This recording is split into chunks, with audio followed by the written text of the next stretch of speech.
ये जो तिलक है माथे पर, ये कहां से आ जाता है? इसके पीछे बहुत सोच होती है। Indian institute of management IIM Rohtak के डायरेक्टर प्रोफेसर धीरज शर्मा ने वर्ष 1950 से वर्ष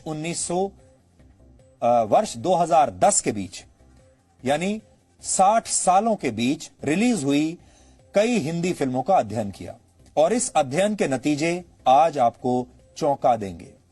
इस अध्ययन में, स्टडी में यह पता चला कि हमारी फिल्मों में सिखों के 74% किरदार ऐसे होते हैं जिनका मजाक उड़ाया जाता है। भ्रष्ट राजनेताओं के 58% किरदार ऐसे होते हैं जिनके सरनेम ये बताते हैं कि वो हिंदू ब्राह्मण हैं या ऊंची जाति के हैं। भ्रष्ट व्यापारियों के 62% किरदारों के नाम वैश्य वर्ण से संबंधित होते हैं। इसके विपरीत 84% फिल्मों में मुसलमान किरदारों को बहुत धार्मिक और ईमानदार दिखाया जाता है। किसी को भी इस बात पर आपत्ति नहीं है कि फिल्मों में मुस्लिम किरदारों को ईमानदार और धार्मिक क्यों दिखाया जाता है। हम ये नहीं कह रहे, वो ईमानदार होते भी हैं, धार्मिक भी होते हैं, सब बातें सही हैं। इसको हम चैलेंज नहीं कर रहे, चुनौती बिल्कुल नहीं दे रहे। हम सब मुस्लिम भाइयों का पूरा सम्मान करते हैं। हमारा जो कहना है वो ये है कि जो अधिकार उन्हें इस देश में मिल रहे हैं वही अधिकार उनके हिंदू भाइयों को भी मिल जाए, बस इतना चाहते हैं। लेकिन फिल्मों के जरिए बहुसंख्यक आबादी को निशाना बनाए जाने पर सवाल जरूर उठने चाहिए। कई मशहूर फिल्मों और वेब सीरीज में नकारात्मक किरदारों को हिंदू नाम के साथ दिखाया जाता है। लोगों के साथ बुरा करने वाले ये किरदार हिंदू हैं, इसे साबित करने के लिए कैसे साबित किया जाता है? इनके माथे पर टीका लगा दिया जाता है।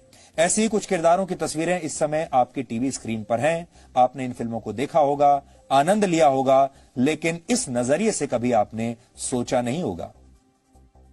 इसके विपरीत फिल्मों में दिखाए जाने वाले मुस्लिम किरदार भले ही डॉन हो, गुंडे हो, हत्यारे हो, तस्कर हो, उनकी छवि को किसी मसीहा या रॉबिन हुड की तरह पेश किया जाता है। फिल्मों में आकर एक मुसलमान शराब तस्कर एक चालाक व्यापारी में बदल दिया जाता है। सबसे बड़ा उदाहरण है दाऊद इब्राहिम।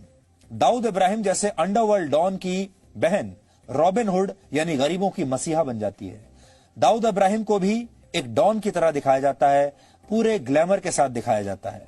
एक गुंडा लोगों की मदद करने वाले व्यक्ति में अचानक से बदल जाता है। आपको ऐसे एक नहीं अनेक उदाहरण अगर आप चाहें तो मिल जाएंगे हमारी फिल्मों में। फिल्मों में हिंदू धर्म का मजाक बहुत आसानी से उड़ा दिया जाता है, लेकिन क्रिएटिव फ्रीडम के नाम पर किसी और धर्म के साथ ऐसा करने की हिम्मत किसी प्रोड्यूसर, डायरेक्टर या एक्टर में नहीं होती। 1970 में आई मशहूर हिंदी फिल्म दीवार का आपको याद होगा एक मशहूर किरदार था विजय, जिसे अमिताभ बच्चन ने निभाया था उस समय। विजय का किरदार, वो भगवान के मंदिर जाकर भगवान पर सवाल उठाता है, लेकिन किसी को इसमें कोई आपत्ति नहीं हुई और ये फिल्म सुपर हिट हुई थी और इसे देखने वालों में भी बड़ी संख्या में हिंदू लोग थे।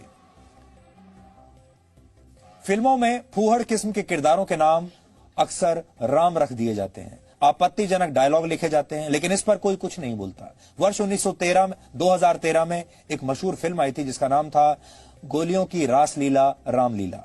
इस फिल्म में रणवीर सिंह राम के किरदार में थे, दीपिका पादुकोण के किरदार का नाम था लीला।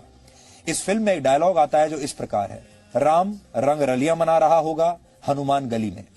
इस फिल्म में भगवान श्री कृष्ण और हनुमान का भेष धारण किए हुए कुछ लोगों को फूहड़ किस्म का डांस करते हुए दिखाया गया और सीन के बैकड्रॉप में भगवान राम का एक पोस्टर लगा हुआ था।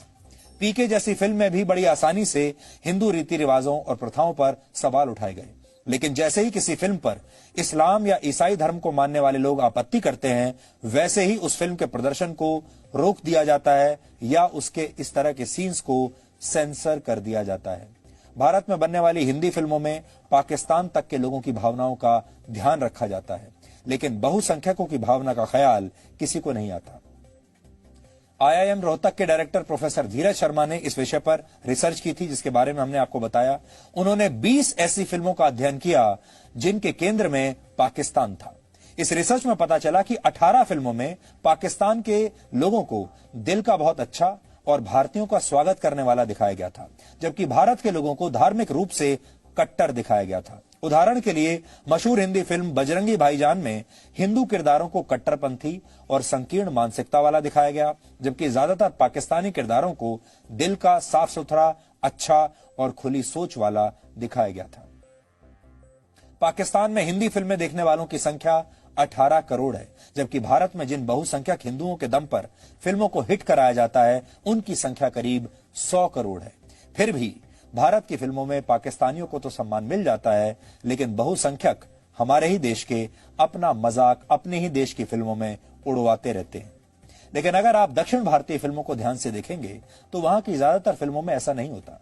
दक्षिण भारत की फिल्मों में मंदिर भी दिखाए जाते हैं और नायक को गर्व के साथ हिंदू के रूप में दिखाया जाता है। इसका सबसे बड़ा उदाहरण मशहूर फिल्म बाहुबली है, जिसका मुख्य नायक न सिर्फ हिंदू है बल्कि भगवान शिव का एक बहुत बड़ा भक्त भी है।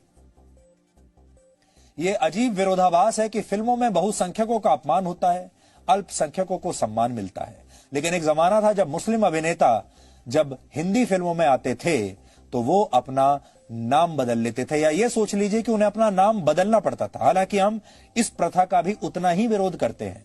उन्हें अपना नाम बदलने की क्या आवश्यकता है?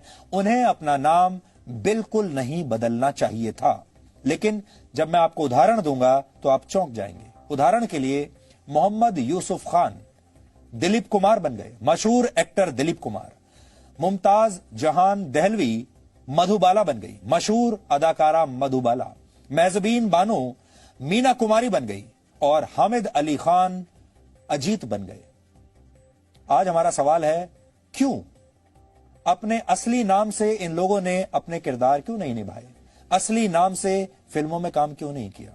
हो सकता है उस समय इन्हें यह लगता होगा कि ये भारत में आ गए पाकिस्तान छोड़कर। भारत में हिंदुओं की संख्या ज्यादा है और हिंदू इनके धर्म के कारण, इनके नाम के कारण शायद इन्हें स्वीकार नहीं करेंगे और इसलिए इन्होंने अपना नाम बदलकर हिंदू नाम रख लिए।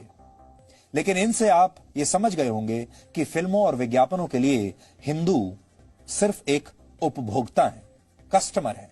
ऐसा उपभोक्ता जिसकी भावनाओं को ठेस पहुंचाने में कोई एक पल की भी देर नहीं लगाता।